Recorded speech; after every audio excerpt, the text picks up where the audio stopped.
말씀을 봉독하시고 우리 목사님께서 나오셔서 말씀을 전해주시도록 하겠습니다. 에베소서 1장 7절부터 12절까지 한 절씩 저와 여러분들이 교독하도록 하겠습니다. 제가 먼저 읽겠습니다. 그리스도 안에서 우리는 하나님의 은혜의 풍성함을 따라 그분의 피로 구속 곧 제사함을 얻었습니다. 그리스도 예수 안에서 미리 세우신 하나님이 기뻐하시는 뜻을 따라 하나님의 뜻의 비밀을 우리에게 알리셨습니다.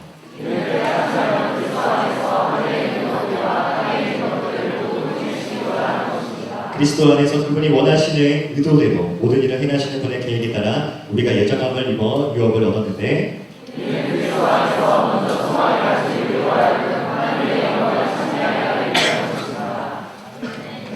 네, 우리 예배를 받으신 하나님 앞에 우리 감사와 찬양과 영광을 통해서 드리겠습니다.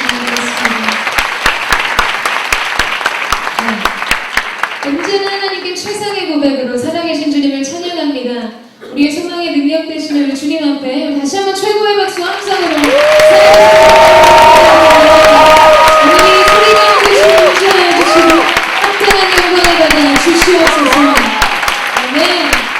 하나님께서 우리 예배를 통해 큰 영광을 받으실 줄로 믿습니다.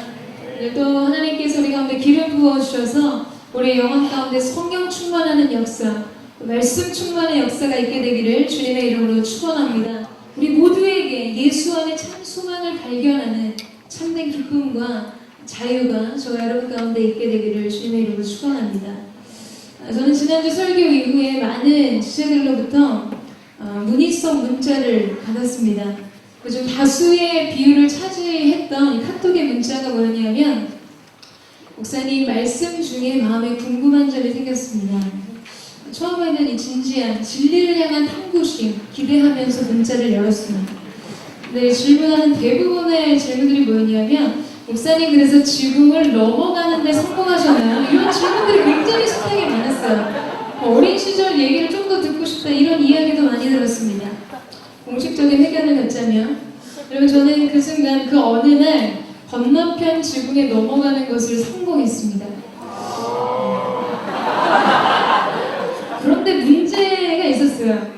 문제는 뭐였냐면 다시 넘어오질 못했습니다. 왜냐하면 넘어가는 쪽에는 장독대가 있었기 때문에 장독대를 밟고 올라갔기 때문에 높이감이 별로 없었거든요. 근데 그 건너편 지붕 처마는 바로 땅바닥이었기 때문에 거의 4m 정도의 높이가 됐었습니다.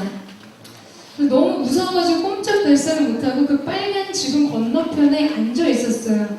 여러분 그런 지붕에는 그 앞바다리를 하고 앉을 수 없는 거 아시죠? 지붕은 기울어져 있기 때문에 거의 지붕 끝을 붙들고 매달려 있었습니다.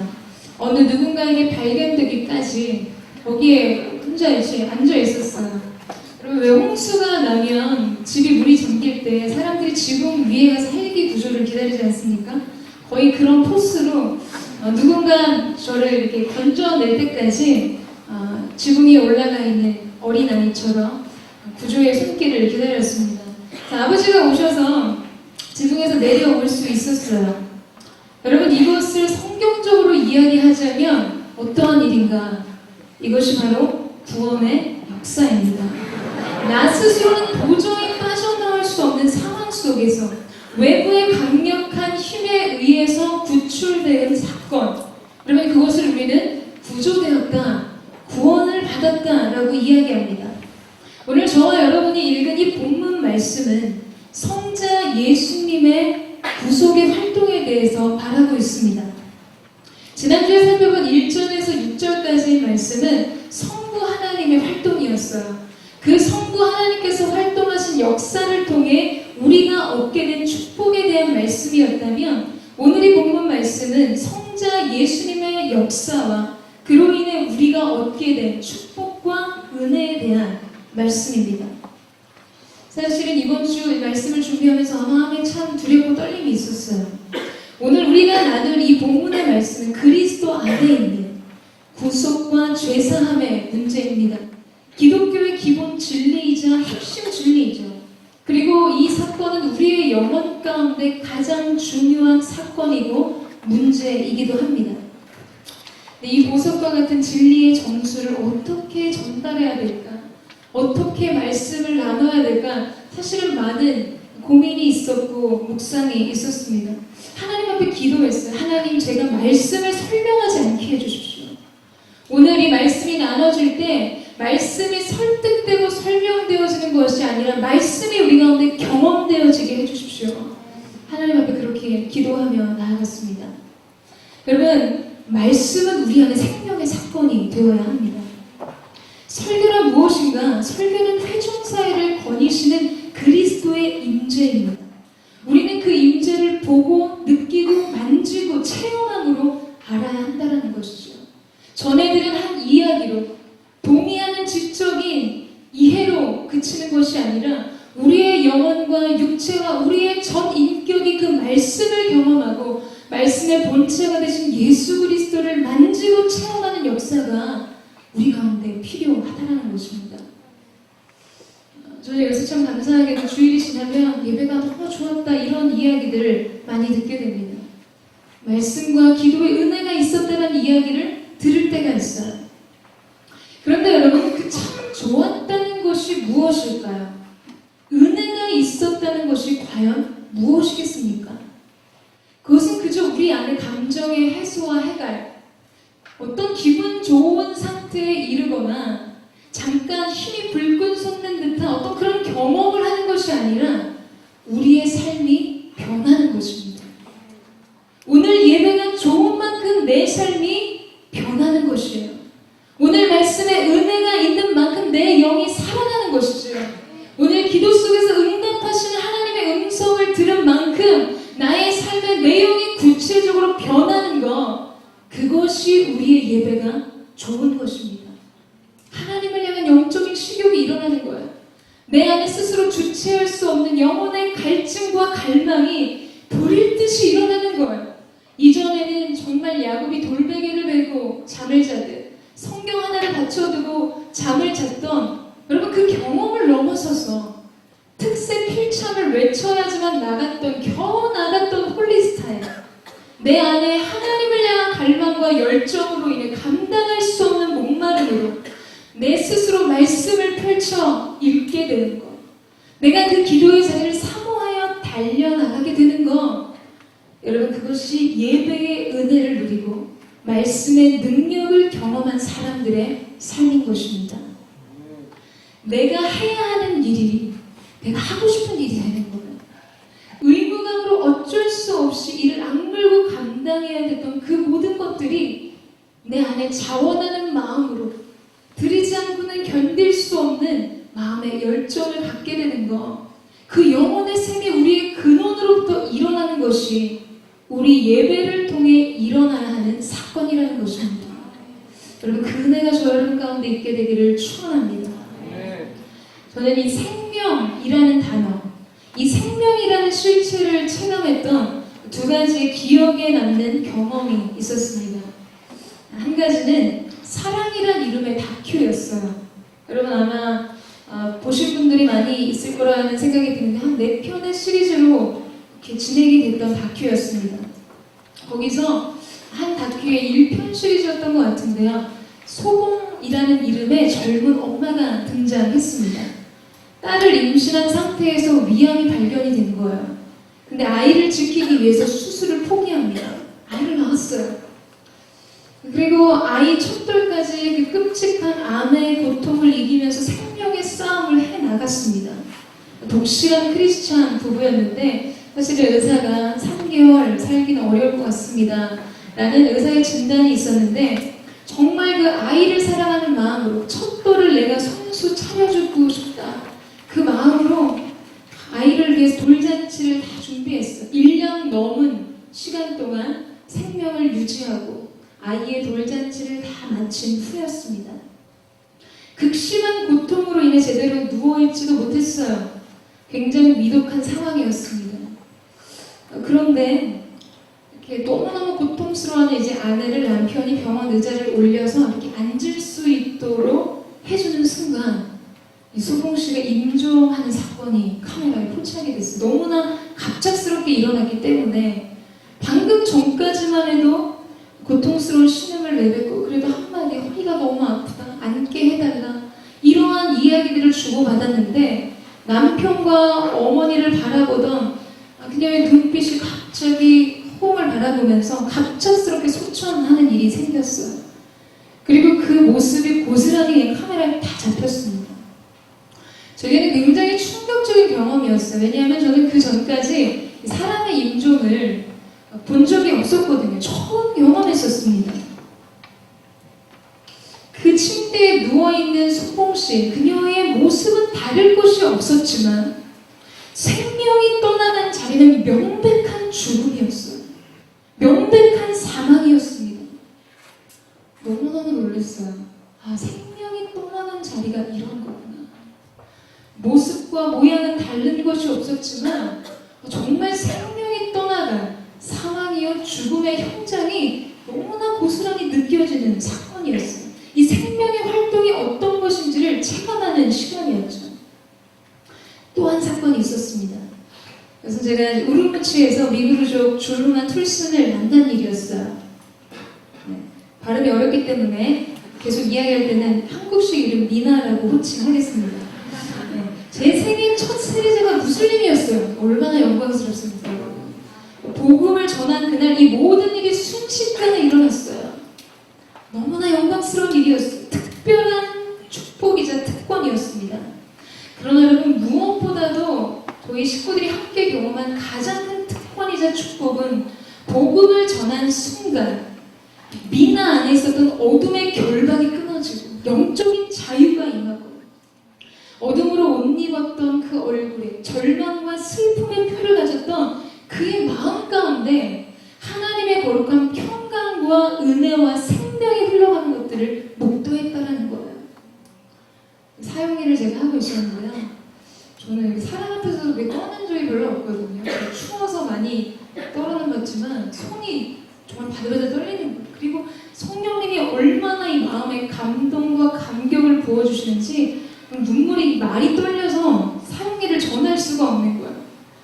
눈물을 너무 참다 보니까 엄청난 양의 콧물을 흘렸어요. 왜냐면 어쨌든 나와야 되니까 계속 눈물을 흘리는 대신 콧물을 닦으면 사용일을 전했어요. 근데 이 자매가 미나가 자기 안에 지금 너무너무 떨림이 너무 떨리고 눈물이 너무 난다고 해서 눈물을 흘리기 시작했어요. 그리고 생명의 사건이 역동하는 것들을 보는 현장이었습니다. 어둠의 결박이 풀어지는 순간을 목도하는 시간이었어요. 그의 영혼을 매여 있었던 내 삶은 고통이고 불안이고 두려움이고 저주와 같습니다. 사랑하는 사람들의 죽음을 봐야 했던 삶이 너무나 위험해 보이는 그의 내면의 불안과 두려움을 하나님의 사랑이 손길이 걷어가시는 현장을 보게 하신 거죠. 사망의 그늘에 앉았던 사람에게 생명이 찾아든 시간이었어요. 그리고 저는 그때 또 한 번 이 생명의 활동을 체감했습니다. 아, 이곳이 생명의 능력이구나. 여러분, 오늘 우리가 이 말씀을 나눌 때 예배를 함께 드리며 성령의 임재를 느꼈을 때 우리가 이야기하는 예배가 좋았다, 아 오늘 좋았어 라고 표현하는 여러분 그 가벼운 고백이 우리의 삶의 변화를 정말 증언하고 있는가? 여러분, 예배가 좋았습니까? 그 이후 여러분의 삶 속에 어떠한 변화가 일어났습니까? 어떠한 삶의 열매를 가지고 하나님 앞에 나아갔냐는 것이죠. 오늘 우리가 함께 드리는 이 예배를 통해서 하나님의 임재가 지나가는 곳, 하나님의 말씀이 임하는 자리마다 생명의 능력이 부어지는 사건이 일어나게 되기를 주님의 이름으로 축원합니다. 아주 명백하고 분명한 생명의 사건. 오늘 그래서 예수님께서 인류의 역사 가운데 오셨을 때 BC와 AD가 갈라졌어요. 예수님의 오심을 통해서 인류의 역사가 갈라졌습니다. 여러분, 오늘 이 시간 우리의 예배를 통해서 우리 가운데 임하시는 주님의 임재 때문에 우리 인생의 역사의 페이지가 갈라지고 우리의 다음 단계, 하나님께서 다음 스테이지로 우리의 삶을 역동하여 인도하시는 놀라운 은혜가 있게 되기를 주님의 이름으로 축원합니다. 말씀 안으로 들어가겠습니다. 오늘 본문은 성자 예수님을 통해서 우리 가운데 일으키신 사건, 역사, 활동에 대해서 보여준다라고 이야기했습니다. 특별히 오늘 본문 말씀은 예수님의 활동, 예수님의 역사, 그분을 통해 이루시는 두 가지 사건에 대해서 우리 가운데 보여줍니다. 7절 말씀을 보십시오. 그리스도 안에서 우리는 하나님의 은혜의 풍성함을 따라 그분의 피로 구속 곧 죄사함을 얻었습니다. 여러분, 첫 번째 그리스도 안에서 일어난 사건은 구속 곧 죄사함의 사건을 말합니다. 여러분, 우리의 삶은 죄를 지어서 죄인이 아니라 우리의 존재가 죄인이기 때문에 죄를 짓는 것입니다. 우리의 존재 자체가 본질상 진노의 자녀들이죠.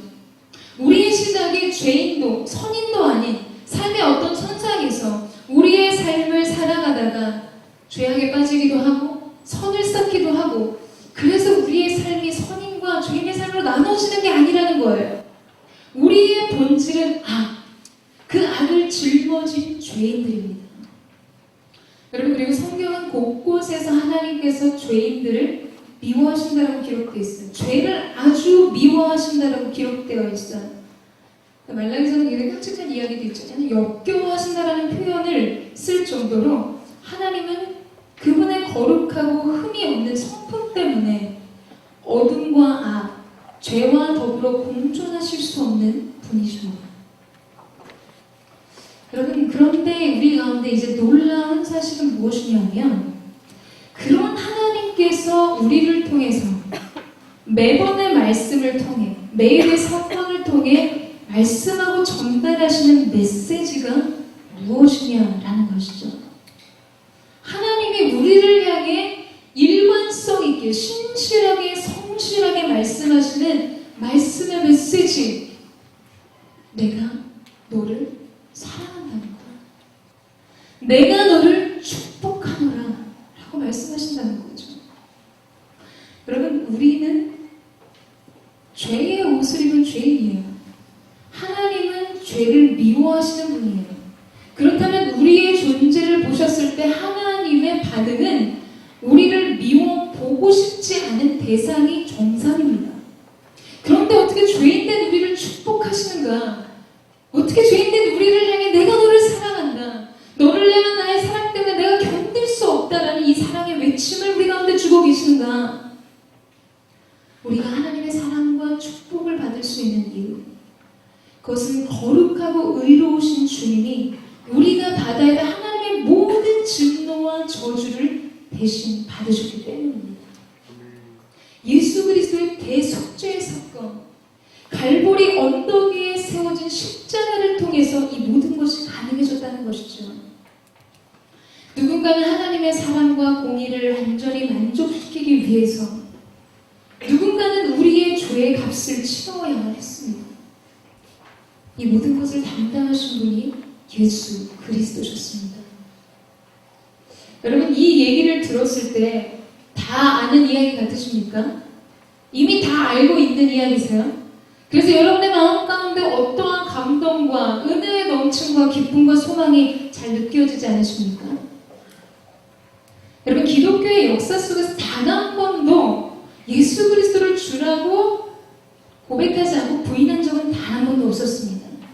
십자가의 사건은 너무나 당연히 우리 가운데 주어진 사건이었어요. 그러나 교회의 역사 속에 거대한 부흥의 때는 이 익숙한 사실, 우리의 마음 가운데 어떠한 타격감도 더 이상 남기고 안겨주지 못하는 예수 그리스도의 십자가의 사건, 그 구속, 그 죄사함의 사건이 내 영혼 가운데, 우리의 영혼 가운데 충격적인 사건으로 경험되어질 때였다는 거예요. 부흥의 세대 하늘이여 일어날지어다. 여러분, 이거는 표현가 아닙니다. 외침이 아니에요. 우리 안에 부흥이라는 하나님 주시는 성령의 역사가 일어나기 위해서 우리 안에 먼저 뭐가 경험되어야 되는가? 우리가 말씀을 펼치고 예수 그리스도의 십자가의 사건을 묵상할 때 이 사건이 날마다 내게 충격적인 사건으로 다가오는 거예요. 어떻게 나를 구원하셨는가? 여전히 부족하고 연약한 나를 주님이 어떻게 구원하셨는가?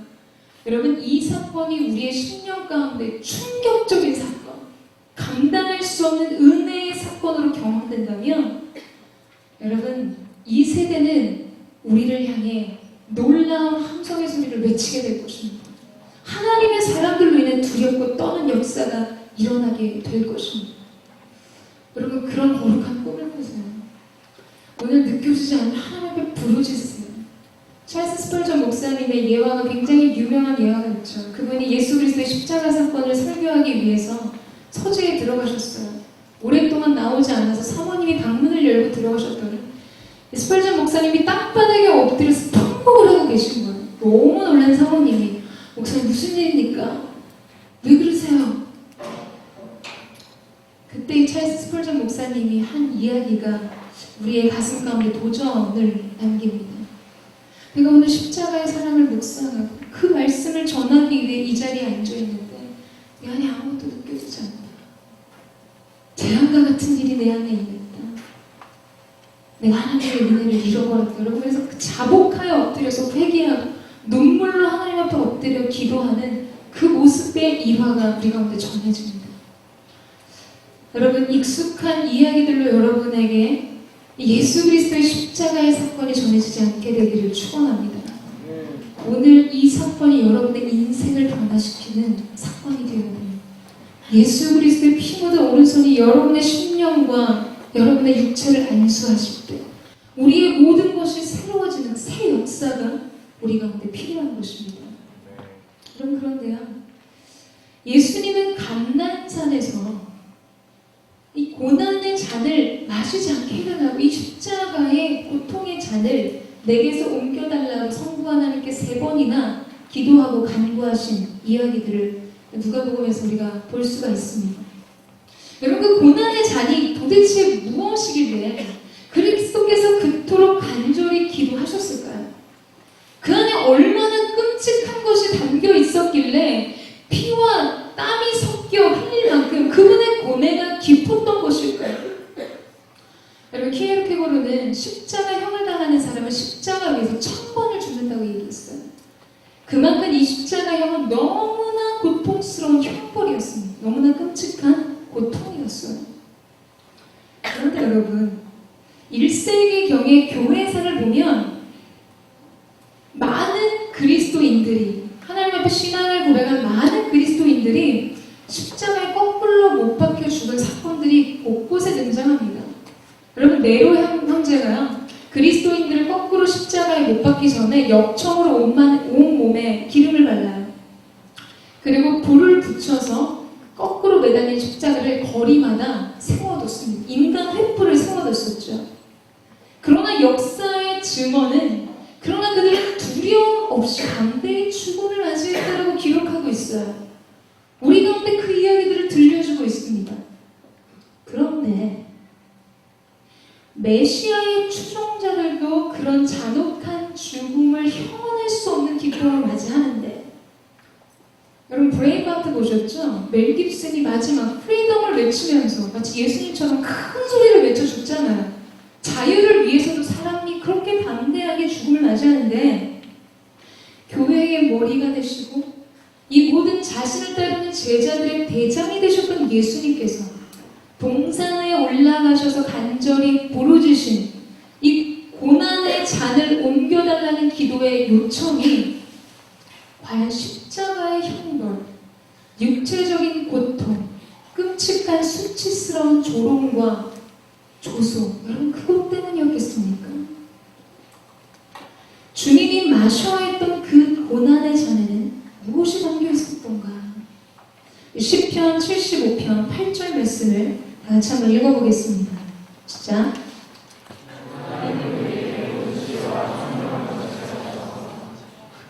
네, 이건 에베소서고요. 시편 75편 8절 말씀입니다. 시편 75편 8절 말씀 같이 읽겠습니다. 시작.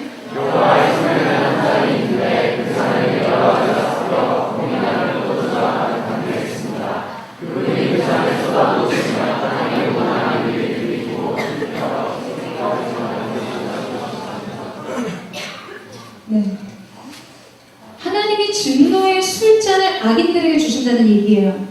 그리고 이 악인들이 받아든 이 술잔, 진노의 잔을 아주 찌꺼기가 남김없이 그들로 마시게 하겠다라는 하나님의 의지가 담긴 말씀입니다.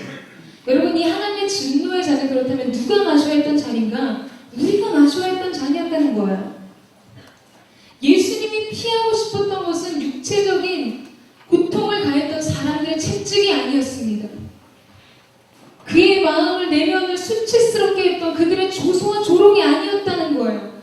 예수님이 정말 피하고 싶었던 것은 하나님의 죄에 대한 분노, 흠이 없고 거룩하신 그리스도께서 온 인류의 죄악을 짊어져야 했던, 자신 안에 죄의 옷을 입어야 했던 그 상황이었다는 것이죠. 여러분, 그리스도께서는 우리를 위해 하나님의 임재를 의식하지 못하는 슬픔을 겪으셨어요. 두려운 주님의 심판의 나팔소리를 들으셨고 분노가 가득한 어미한 하나님의 얼굴을 배워야 했습니다. 여러분, 우리가 어떻게 구원을 받았는가? 우리가 구원을 받은 이유는 십자가에서 예수님께서 이 끔찍한 고통을 당하셨기 때문이 아니라 우리를 향해 쏟으셔야 했던, 하나님의 공의를 만족시켜야만 했던 하나님의 의로운 진노의 잔이 아낌없이 아들 예수에게 부어졌기 때문이라는 거예요. 여러분, 사람의 채찍을 주님이 맞으셨기 때문에 우리에게 구원이 임했습니까? 성부 하나님의 진노의 잔을 아들 예수께서 아낌없이 들이키셨기 때문에 더 이상 우리가 받아 마셔야 될 하나님의 분노의 잔이 남겨지지 않았기 때문이라는 것이죠. 여러분, 갈보리 언덕에서 하나님께서 그분의 얼굴을 예수님으로부터 돌리셨다라고 이야기하죠.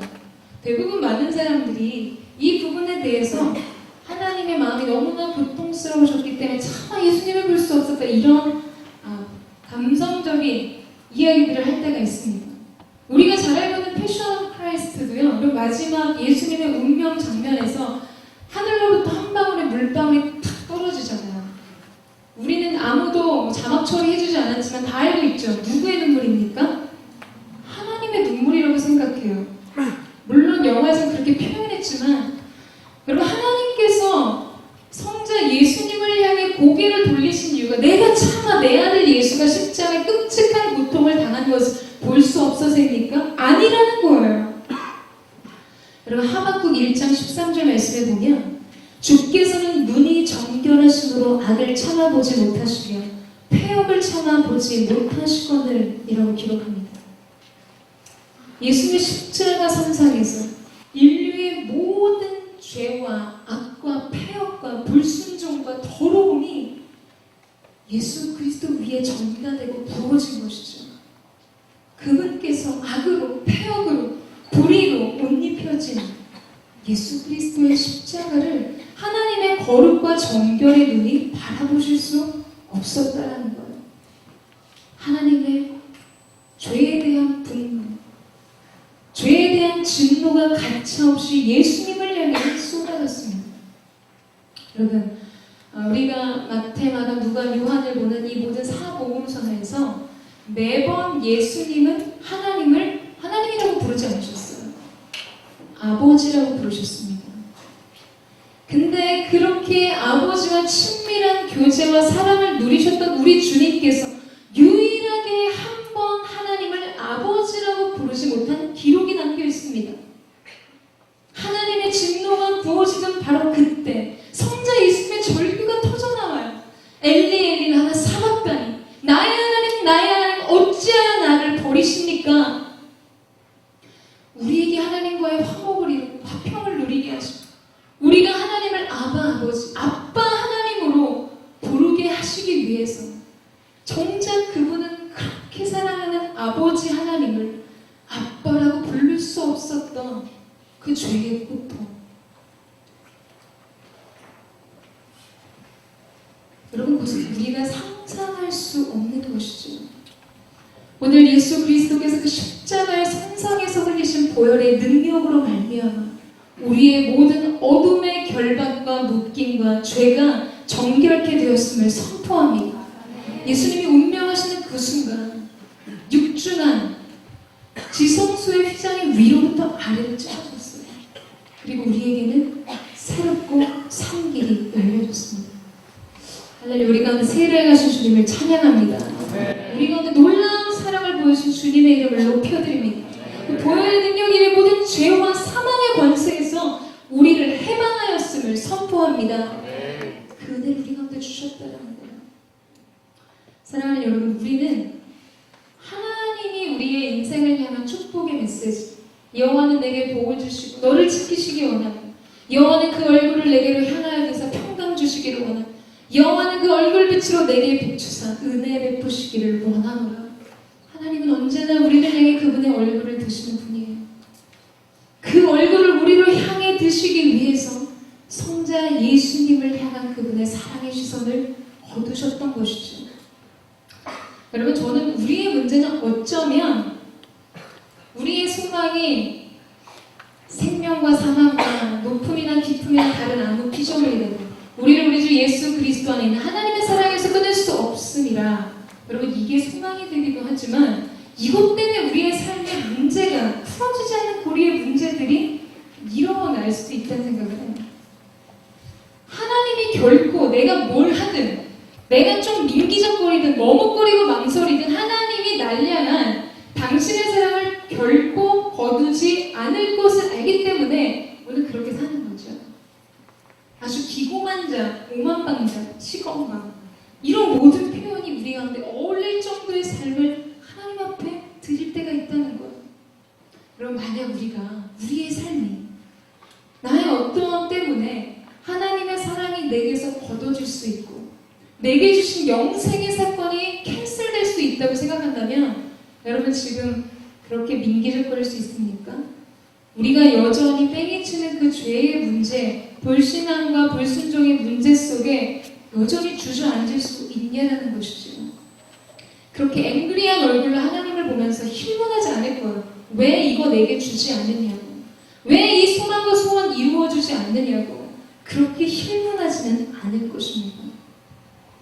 여러분, 감사로 인생을 사는 저와 여러분 되시기를 주님의 이름으로 축원합니다.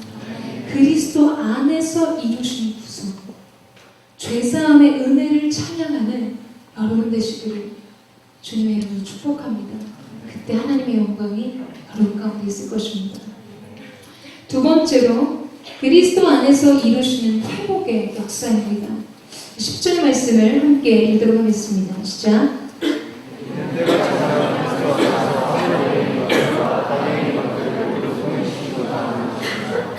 아멘. 여러분, 오늘 이 말씀을 이제 헬라 원어로 보게 되면 번역본에는 빠져있는 한 단어가 포함되어 있습니다. 바로 다시라는 헬라어 단어가 추가되어 있어요. 하늘과 땅에 있는 모든 것을, 하늘과 땅의 모든 것을 다시 통일한다 라는 말씀이죠. 이것은 원래 하늘과 땅이 그리스도 안에서 통일된 상태였다라는 것을 의미합니다. 모든 것이 조화롭고 일치를 이루고 그리스도를 머리로 질서를 이루는 아름다운 상태였던 것을 우리 가운데 반증하는 것이죠. 그런데 문제는 무엇이었는가?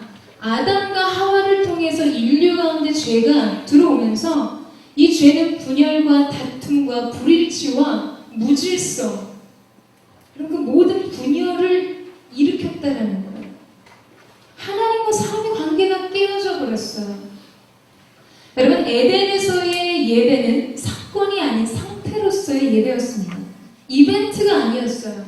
시간과 형식이 없어도 동산 서늘한 곳을 거니시는 하나님과 함께 산책하며 아침에 깰 때에 살아나는 주님의 얼굴로 인해 미소 지으며 깨는 하나님을 기뻐하고 완전한 만족을 누리는 관계의 친밀함, 그것이 에덴에서의 예배였죠. 에덴에서의 삶이었습니다. 그리고 그 삶은 곧 예배였습니다. 벗은 몸이 부끄럽지 않은 완전한 평강과 화평, 그것이 하나님과 우리 사이에 주님이 처음 만드셨던 조화였다는 거예요. 그런데 죄가 들어온 후에 우리가 하나님과의 관계가 깨어진 것이죠. 완벽한 친교의 동산이 에덴으로부터 쫓겨나는 사건을 겪게 됩니다. 그리고 땅과 만물을 하나님이 지은 사람에게 순종하면서 땅의 소산물을 내어야 했어요. 정복을 당해야 했고 사람에게 순종해야 했습니다. 그런데 죄의 사건 이후에 사람이 아주 수고하고 땀 흘려 노동하지 않는 이상은 이 땅이 가시나무와 엉겅퀴를 낸 이 질서가 깨진 망가진 작품이 되었던 것이죠. 여자들에게는, 자매들에게는 해산하는 고통이 주어졌어요. 만약 원래 죄가 들어오지 않았다면 이 여자들이 눈 한 번 깜빡하면, 힘을 준 대신에 눈 한 번 깜빡하면 애가 딱 나왔을 수도 있었을 거예요. 이 순풍이라는 단어는 어쩌면 하나님이 창조 시에 여자의 출산을 표현하는 감탄사로 고안해낸 단어였을지 모릅니다. 눈만 깜빡이면 애기가 나오는 거예요. 배도 안 아픈데 얘기하다가 숨 나가. 이런 일들이 어쩌면 인류 초기 죄를 짓기 이전의 상태의 아이를 낳는 모습일지 몰라요. 그러나 죄가 들어온 이후의 출산은 불호하는 고통과 아픔을 동반하는 끔찍한 경험이 되었습니다. 여러분, 엄마들이 왜 둘째를 낳는 줄 아세요? 모르시죠? 왜냐하면 첫째를 낳을 때 아팠던 기억을 건망증으로 까먹었기 때문에 둘째를 또 낳는데요. 그 기억을 아직도 내가 제대로 가지고 있으면 절대 둘째를 낳을 수 없다는 거예요. 하나님이 주신 망각의 은혜인 거죠. 근데 여러분, 그만큼 여자가 아이를 낳는 건 너무나 끔찍한 고통이라는 거예요. 무엇 때문에? 죄 때문에. 만물 안에 하나님 주신 질서가 깨어지고 조화가 깨어졌기 때문에 일어난 일인 거죠. 여러분, 민족과 나라들의 관계 또한 어떻습니까? 반목과 질시, 대립과 이기심이 가득해요.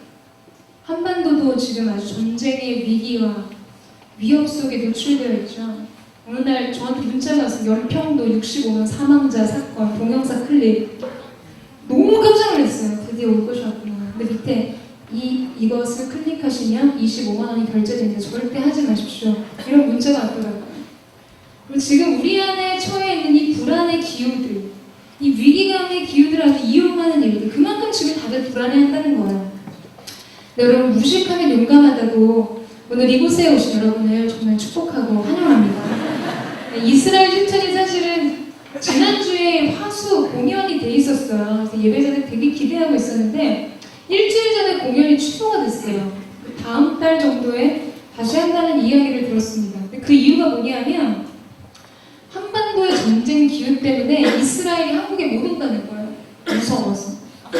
믿음이 없어요, 여러분. 이렇게 아직 할 일이 많고 꿈 많은 청년들도 미사일 폭격 주요 타깃 지역인 용산 기지 바로 옆에 있는 소빙고에 와서 이렇게 보조시 다 예배를 드리는데 믿음이 없지 않습니까? 여러분, 주님이 기뻐하실 거예요. 옆에 사람에게 인사해서 주님이 기뻐하십니다. 다음 주에 양재로 가지 마세요. 믿음이 대단합니다. 어차피 터지면 똑같게 돼 있어요. 나라와 나라 사이, 아버지 하나님과 자녀된 우리의 사이, 만물과 사람 간의 사이, 모든 것의 조화와 일치와 화평과 하나님 주시는 이 통일, 하나됨이 깨어졌다는 거죠. 오늘 본문에 통일시키고자 하시는 것이다. 여기서 통일은 회복을 의미합니다. 예수 그리스도를 머리로 다시금 만물이 처음의 상태로 돌아가는 것이죠. 창조의 그 아름다운 상태로 회개하는 것입니다. 언젠가 CGN TV에서 이재만 선교사님의 창조 과학 탐사를 본 적이 있었어요. 그랜드 캐니언 그 협곡을 탐사하면서 이렇게 창조 때 하나님이 행하신 말씀의 장소를 찾아가고 그러한 것들이었어요. 너무너무 아름답더라고요. 거기 많은 연예인들과 성도님들이 함께 동참하셨는데 그냥 곳곳에서 감탄사가 터지는 거예요. 그리고 아시잖아요. 크리스찬들 그런 장소 가면 18번이 주님의 높고 위대하심을 찬양하리라. 평소에 서로를 보면서 은혜가 없다가 하나님 지으신 만물 앞에서 보면 그런 고백들이 막 터져 나오는 거죠. 근데 그때 이재만 선교사님이 하셨던 이야기가 좀 인상적이었어요. 이렇게 파괴된 만물이, 이렇게 손상된 세계가, 이렇게 훼손된 자연이 이렇게 아름답다면 창조의 그때, 하나님이 본래 지으셨던 그때의 만물은 얼마나 아름다웠겠습니까? 이 말씀을 하시는데 정말 그러겠구나. 우리는 이 아름다움을 보고도 감탄하지만 하나님이 본래 창조하신 자연의 만물, 인간의 본래의 모습, 여러분 그것은 굉장한 경이로운 아름다움이었을 것입니다. 하나님이 우리를 이 짐이었던 창조의 때로 회복시키시기 원하신다는 거예요. 그리고 그 일을 그리스도 예수 안에서 이루기를 작정하셨다는 겁니다. 이 회복이라는 단어를 네이버에게 물어봤어요. 검색해보니까 회복이란 원래의 상태로 돌이키거나 원래의 상태를 되찾음이라고 되어 있습니다. 회복은 돌아가려는 성질인 거죠. 원래의 상태로 돌아가는 것입니다. 저는 가끔 이렇게 너무너무 피곤하면 피곤을 못 이기고 방바닥에서 잠이 들 때가 많이 있어요. 뭐 책을 보다가 노트하다가 말씀 준비하다가도 바닥에서 잠이 들 때가 있는데 어느 날 이제 새벽 예배를 가려고 일어났는데 특세 기간이었어요. 제가 이제 일어나서 씻고 준비하려고 거울을 보는 순간 너무 깜짝 놀란 거예요. 왜냐하면 얼굴에 너무 예리하고 분명한 책갈피의 그 나리선, 정말 칼 맞은 것 같은 자국이 얼굴 정면에 너무 깊게 남은 거예요. 제가 그날 특세 2교였어요. 진짜 방으로 나오더라고요. 이거 어떻게 해야 되지? 이거는 뭐 옆에 짠다고 해서 들어갔던 피부가 올라오진 않잖아요. 그래서 씻으면서 거의 막 기도가 터지더라고요. 근데 1시간 정도 이제 준비하고 나가면 좀 괜찮겠지 이런 생각을 했었습니다. 근데 슬픈 예감은 한 번도 틀린 적이 없어요. 1시간이 지났는데도 이게 안 달라진 거예요. 여러분, 그 여명의 눈동자에서 최대치가 탈라는 정말 그 상태였어요. 제가 어둠을 헤치고 교회를 갔어요. 교회를 가서 밤에 슬쩍 올라가서 기도를 하고 앉았는데 그때 이제 김재성 목사님 계실 텐데 목사님 저를 보시고 너 얼굴 왜 그러냐? 이렇게 물어보시는 거예요. 잠을 좀 깊이 잤더니 이랬다고 이야기를 했습니다. 저는 예배인 가면서 한 번도 카메라를 의식한 적이 없는데 그날은 이 카메라가 저기 있구나. 나는 저걸 피해야 한다라는 그 의식이 생기더라고요. 그래서 계속해서 1분 단축을 해서 예배를 굉장히 열심히 했어요. 이 회복이 안 됐기 때문에. 여러분, 피부에 자국이 남아도요, 시간이 지나면 이 탄성의 법칙이라는 게 있어요. 본래의 모습대로 돌아가야 되죠. 이제 어린 아이들은 뽑기 찍듯이 얼굴에 그런 거 찍혀도 10분이면 확 돌아오잖아요. 근데 이제 우리 몸이 죄를 짊어진 몸이나 나이가 먹으면 이 회복이 잘 안 돼요. 점점 돌아오는 시간이 늦어집니다. 제가 그날 거의 오전 시간 내내 그 자극을 달고 살았었어요. 여러분, 주님의 카이로스의 때가 차면 만물은 주님의 머리 되시는 그분의 통치 안으로 들어가게 되면 우리는 어떠한 본성과 탄성이 생기는가? 주님이 우리를 만드시고 우리 안에 두신 그분의 기뻐하시는 뜻을 따라 회복하려고 하는 성질이 생긴다는 거예요. 주님의 놀라운 역사 속에 조화와 질서를 회복하는 일들이 우리 안에 시작된다는 것이죠. 그리고 그 일은 이미 우리 안에 시작되었습니다.